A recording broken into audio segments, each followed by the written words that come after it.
सीधे सवालों पर अमित शाह, देश के गृह मंत्री अमित शाह इतने नाराज क्यों हो जाते हैं? कोलकाता में पत्रकार ने उनसे सिर्फ यही सवाल पूछा कि भाई 75 साल हो जाने पर मार्गदर्शक मंडल में कब भेजा जाएगा। और जाहिर सी बात है, इशारा प्रधानमंत्री नरेंद्र मोदी की तरफ था। प्रधानमंत्री नरेंद्र मोदी जो 75 साल के हो चुके हैं, मगर जो नियम लाल कृष्ण आडवाणी, अटल बिहारी वाजपेयी, मुरली मनोहर जोशी के लिए था, वो प्रधानमंत्री पर लागू नहीं होता है।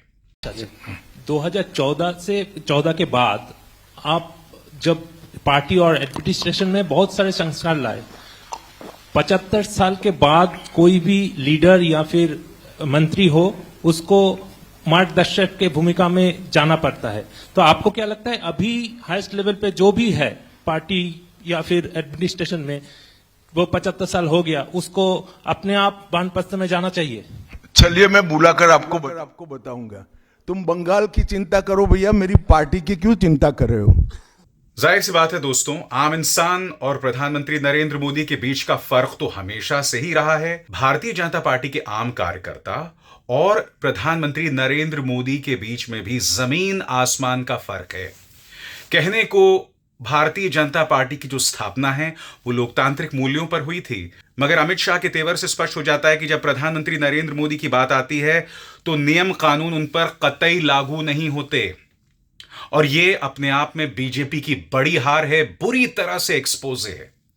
मैं फिर आपसे सवाल पूछना चाहता हूं, कांग्रेस की आंतरिक राजनीति के बारे में भारतीय जनता पार्टी बहुत टिप्पणी करती है, गोदी मीडिया बहुत टिप्पणी करती है। हाल ही में भारतीय जनता पार्टी के कार्यकारी अध्यक्ष बनाया गया था नितिन नबीन को। क्या हुआ था उस मामले में? क्या किसी ने कोई सवाल पूछा कि भाई किस आधार पर उन्हें चुना गया है? ये तमाम मुद्दे हैं ना।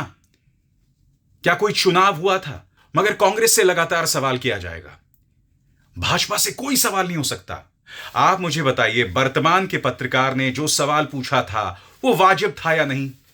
तो ऐसे में अमित शाह के बौखलाने की क्या वजह थी कि आप बंगाल पर फोकस कीजिए? अरे पत्रकार पत्रकारिता पर फोकस करेगा, आपको इसमें इतनी तकलीफ क्यों है अमित जी? सीधा सा सवाल था, आप जवाब देते, आप कह देते कि प्रधानमंत्री नरेंद्र मोदी जो हैं नॉन बायोलॉजिकल हैं, वो सीधा ईश्वर से अवतरित हुए हैं, वो विष्णु के अवतार हैं।